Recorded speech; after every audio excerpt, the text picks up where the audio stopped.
aconteceu, se estava eu e você realmente naquela mesa, naquele dia, conversando sobre aquele assunto, ou se foi alguém que gerou isso numa inteligência artificial. Então vai ter a chamada prova de vida, né? Para cada conteúdo gerado, você vai ter que ter um selo, uma prova de vida passado, sei lá, por alguns órgãos que vão checar isso e falar, não, realmente, o Daniel e o Vilela tiveram naquele dia, naquela mesa, naquele programa, falaram aquelas coisas e você pode confiar. Porque, cara, tá cada vez mais difícil confiar em alguma coisa que você recebe. Eu acho que você também comentou isso comigo, quando a gente viu aquela cena da garota sendo jogada da ponte. Qual é a primeira coisa que todo mundo pensou? Claramente é inteligência artificial. Ninguém iria arremessar uma pessoa de uma ponte. A coisa era tão absurda que todo mundo já ficou tranquilo. Não, é inteligência artificial, isso não aconteceu. E realmente tinha acontecido. Então, essa barreira da verdade e do irreal, do que não aconteceu, cara, eu não sei como a gente vai fazer, como a gente vai agora saber o que é verdade ou não. Né? A gente vai ter que ter pessoas sempre correndo atrás disso daí, de checar se aquilo é verdadeiro, se não é.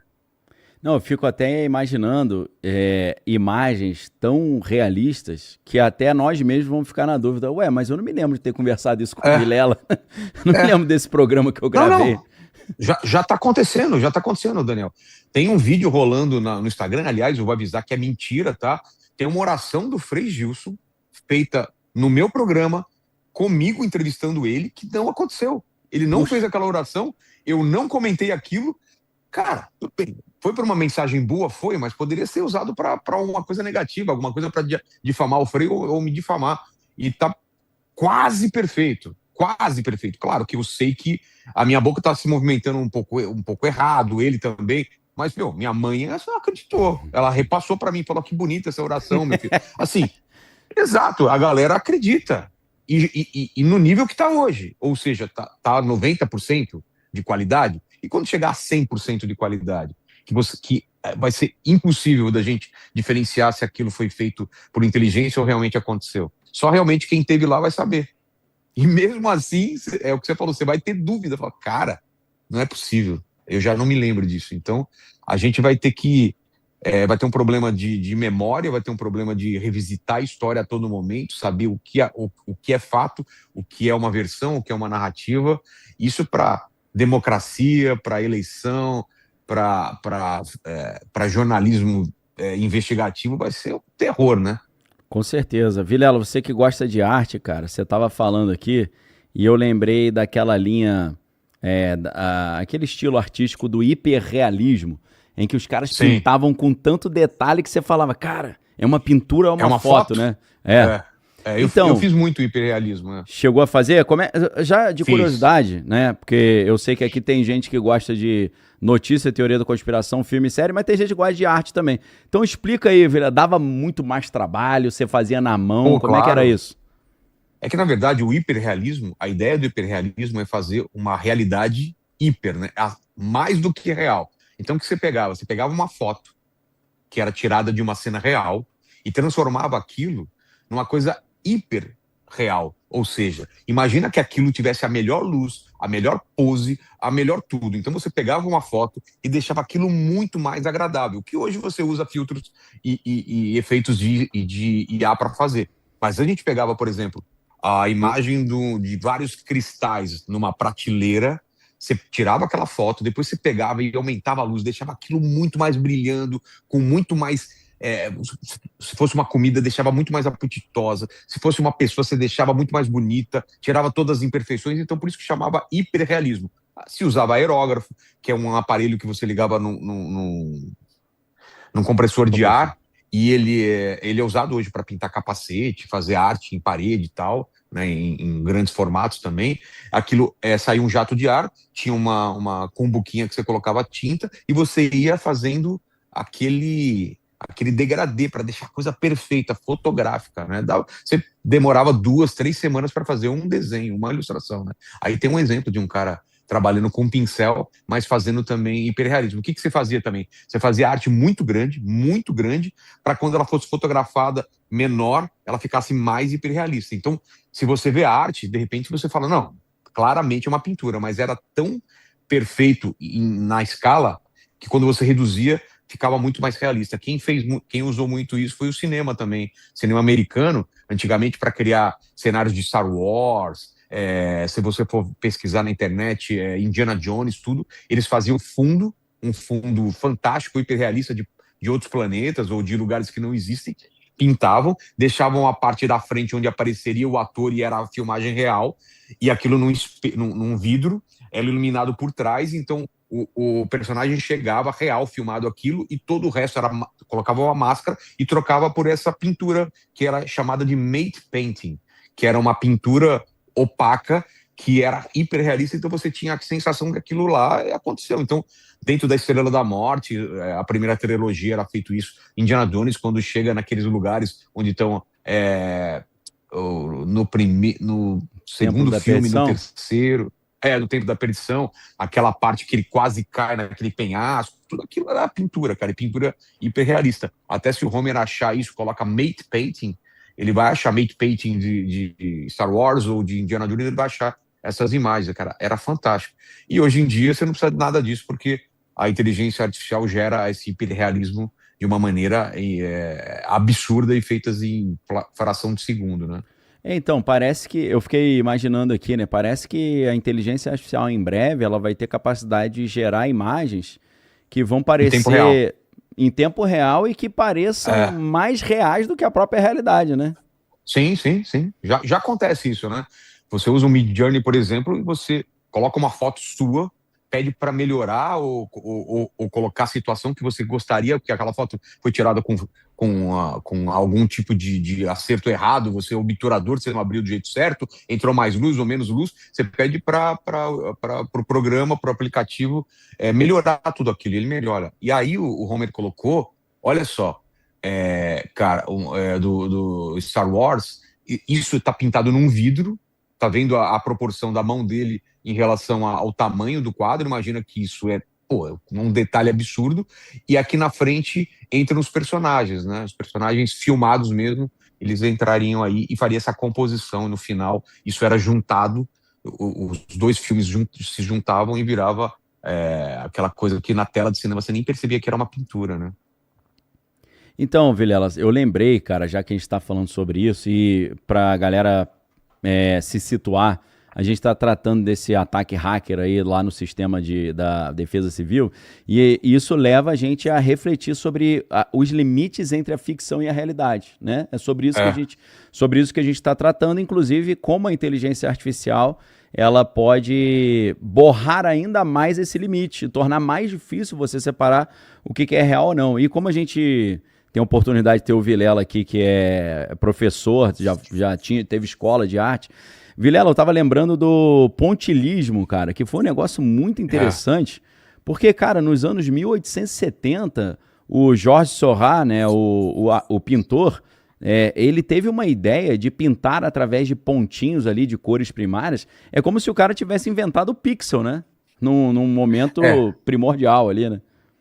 Vou pedir para o Homer também colocar um trabalho de pontilhismo, que tem a imagem e depois deve ter de repente dar um zoom na imagem que você vê que é feito tudo de pontinho. Você olha a imagem de longe, você vê uma fotografia perfeita, se aproxima, aí você vê todos os pontinhos, você fala, cara, como que eu fui enganado? Para quem quer entender isso, eu sei que em muita cidade não existe mais outdoor, mas se você pegar uma folha de outdoor, você vai ver uns pontos coloridos de 4 cores, né? 4 cores, é o RGB, é o CMYK, né? Ciano, que é o azul ciano, o magenta, que é um rosa escuro, o yellow, que é o amarelo, e o CMYK. Faltou o quê? O K, que é o preto, né? Ciência já falou. É azul, amarelo, magenta, que é o rosa, e o preto. Preto. Com essas 4 cores, sim, na teoria, você consegue todas as outras cores. Então, se você pega você olha o outdoor, parece uma foto perfeita. Se você tem a possibilidade de chegar perto dele, você vai ver uns pontos enormes, assim, vários pontos dessas 4 cores, que misturadas de formas diferentes, com espaçamento diferente, cria essa ilusão de uma imagem perfeita. A mesma coisa você vê com revista. Se você colocar uma lupa numa revista, tipo Veja ou qualquer revista, ou jornal, e você olha para a foto, você vai ver uns pontos enormes que não são muito visíveis porque eles são muito próximos um do outro e te dá a ilusão de que aquilo é um tom contínuo, mas não é. Não é. Então, o que é muito interessante também é a gente imaginar como é que, por exemplo, um aparelho de celular ele reconstrói uma imagem, né? Por exemplo, eu tiro uma foto aqui e mando para você agora nos Estados Unidos, Vilela. Uma foto aqui do estúdio. Aí o celular, o sistema operacional vai transformar essa imagem num código ali, binário 0 e 1. Linha por linha, ele vai transformando em código e chega lá no outro lugar, pega esse código e transforma em outra coisa, né? Ele reconstrói, né? Ele reconstrói com base nesses dados, nesse algoritmo, né? Nessa referência. Então é interessantíssimo isso, né? Só que se a gente parte dessa reflexão de como a tecnologia funciona, ou como as artes visuais funcionam, e a gente transporta isso para a nossa própria percepção da realidade, em que sentido? Como é que o olho percebe o mundo ao nosso redor, né? Como é que esqueci o nome do... cones e bastonetes, né? Que são os elementos dentro do olho que trazem as tonalidades e as cores, né? Como é que isso é traduzido em impulsos elétricos, porque a imagem fica de cabeça para baixo na retina, né? Ela fica vem invertida. invertida. Homer também procura também como a imagem chega invertida e o cérebro faz essa inversão. Tem um gráfico assim, tem uma imagem que mostra isso, como que a luz chega invertida, com as imagens invertidas, e o nosso olho faz essa adaptação para a realidade. Então, isso é muito interessante porque a imagem fica na retina, aí na retina você tem o nervo óptico, e quando você fala em nervo, sempre você está tratando de impulso elétrico. Então, a fisiologia da visão, ela já faz esse processo de codificação e decodificação que depois os engenheiros inventaram para você enviar imagens, né, por exemplo. Então, o próprio sistema visual, ele transforma essa imagem que está de cabeça para baixo no impulso elétrico, e esse impulso elétrico é reconstruído pelo cérebro. Então, tem uma codificação e uma decodificação ali. É incrível quando a gente pensa nisso, né?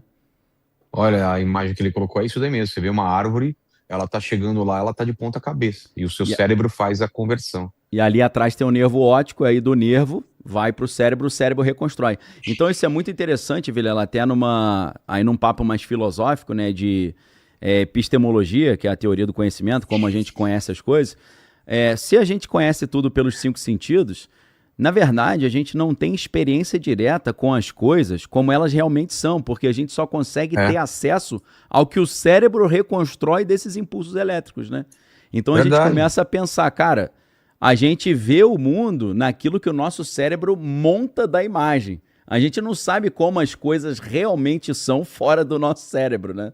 Então é uma discussão extremamente interessante, e a gente volta na questão da inteligência artificial. Porque a inteligência artificial, ela pode não apenas criar uma imagem aqui de um programa do Inteligência Limitada que nunca existiu, e até o Vilela e eu ficarmos na dúvida, eu não me lembro de ter gravado isso. Tá mais perfeito do que a própria realidade. Mas o que a gente está vendo aí de horizonte é que pode chegar um momento em que a inteligência artificial consiga desvendar esse modus operandi do próprio universo e construir universos novos. E aí a gente vai ter mundos paralelos ao nosso e outras realidades, às vezes, mais... vou usar uma palavra que eu imagino que a galera vai entender. Uma renderização melhor do que a nossa própria realidade, entendeu? Eu escutei um negócio... Deixa eu só passar essa informação para você, que eu quero ouvir sua opinião, Vilela. Eu escutei um cara falando que ele teve uma experiência com DMT, aquelas loucuras lá que os caras fazem, e ele foi para uma outra realidade que era muito mais nítida do que a nossa, e quando ele voltou, ele falou, a renderização da nossa realidade é horrorosa, parece que eu tava vendo um filme VHS, né? Porque ele fala que a renderização do nosso universo não é tão boa. Olha que maluquice, a que ponto nós chegamos. O que você acha desse comentário louco aí, Vilela?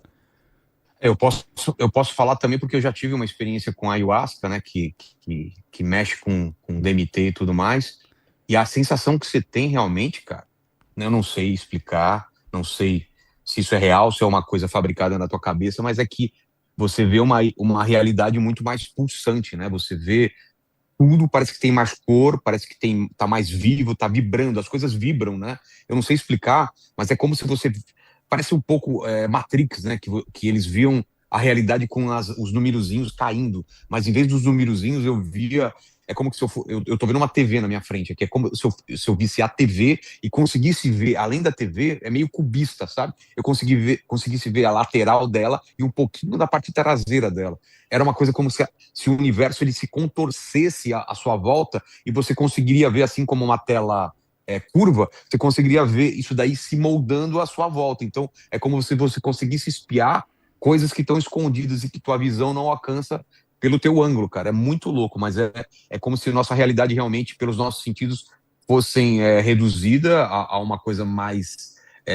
a uma coisa menor, e com o DMT ou alguma coisa que amplia essa sua sensibilidade, você conseguisse acessar novas formas de ter contato com essa realidade. Aí a gente vai entrar em piração, mas pode ser lá mais dimensões ou ter acesso a outras realidades possíveis, não sei, mas o que é louco tem muita gente falando que tem que consegue ver algumas coisas depois de ayahuasca, olhando para transmissão de laser. Você já ouviu esse papo, né? Que vê códigos no laser, né? Sim, o cara olha assim na parede, num ângulo, né, bem com o olho coladinho na parede, ele começa a ver como se fosse o mainframe da realidade, né, o tipo o código de programação que tá por trás ali, né, muito louco isso, né, insano. Então... E a gente, só uma coisa que a gente tá falando sobre a visão, se você for pensar nisso, cara, eu sei que são microsegundos, é uma coisa muito, muito rápida que não dá nem pra... que não dá, é mais rápido que um piscar de olho, mais rápido do que qualquer coisa, mas você nunca tá vendo o agora, né? Você tá vendo sempre um passado, é um passado muito recente, mas o que chega no teu cérebro tem um delayzinho pequeno, mas tem. Então sempre você tá tendo uma visão do passado. Tanto que alguns teóricos, o pessoal que começa a pirar, fala que a gente não tem livre-arbítrio, porque quando a gente pensa em pegar um copo, na verdade, a decisão de tomar um copo é antes de você tomar a decisão de pegar um copo, porque o teu cérebro está sempre analisando as coisas que você pode fazer. Em algum ponto ele teve uma necessidade que você sentiu sede, então o teu braço ele foi em direção ao copo antes de você... É muito louco, mas antes de você pensar em pegar aquele copo, essa decisão foi tomada antes de você querer pegar aquele copo. Então a gente entra nessas aspirações, né? Sim, pô, com certeza. Tem uma equivalência disso, que não é exatamente o que você está falando, mas tem algo interessante, né? Que a gente tem, por exemplo, músculos de contração involuntária, né? Por exemplo, o coração, ele é um músculo. Ele tem um músculo cardíaco. Mas eu não preciso ficar fazendo força para ele bater. Ou pensar, né? Ou pensar, bata. Preciso... Respiração também, né? Cara, você imagina, né? Só a gente pensando assim na engenharia do corpo humano, como ele funciona, e a gente está aqui pensando essa fronteira entre a ficção e a realidade. Imagina se, em vez do coração bater, você tivesse que ficar flexionando o seu bíceps toda hora, né? Imagina, você ficar fazendo força com o seu bíceps. Imagina você ter que fazer isso 24 horas por dia. Ia dar uma luxação terrível, né?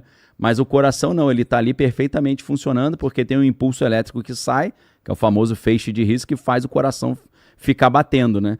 E é interessante, porque a respiração, a gente pode querer parar de respirar, ou respirar mais rápido ou mais devagar, mas quando a gente dorme, liga o sistema automático, né? A respiração entra no piloto automático. Então isso também é interessante pra caramba, né? A galera olha assim o corpo humano como uma... normaliza tudo, né? É tudo normal. Mas é uma engenharia impressionante, né? Não só o corpo humano, mas os animais, seres vivos, né? E as células e por aí vai. Então... Você pensa dessas coisas que acontecem automaticamente, como respiração e coração, mas algumas coisas são aprendidas, e a partir do momento que são aprendidas, você não esquece mais. É muito difícil você andar. Uma criança aprender a andar é difícil. A partir do momento que ela aprende a andar, tudo fica natural e ela não precisa pensar. Esse pé para cá, essa mão para cá, esse braço para lá. Dirigir é a mesma coisa. Cara, quantas vezes você tá dirigindo e fala, cara, por que eu parei naquele farol, não parei? Como que eu virei aqui? Você tá indo para o caminho tão naturalmente. Antigamente, quando se mexia a marcha, hoje em dia os carros são automáticos, mas você engatava a marcha assim, automático. Você nem pensou, vou colocar a segunda, vou colocar a terceira. Não, era automático. Você mexeu a marcha, ligou a seta e tudo mais. Então, o corpo tem uma capacidade também de pegar essas questões que são repetitivas e transformar aquilo num padrão e seguir, absurda, né? Então, você falou um negócio muito interessante, que você estava falando de andar é uma coisa muito complexa, né? E a gente vê como é que na robótica isso é um problema, né? Sempre você... Aí eles Peso empurram... contra peso, né? Os caras dão um empurrão no robô para ver se ele vai cair ou não, e se ele cair, se ele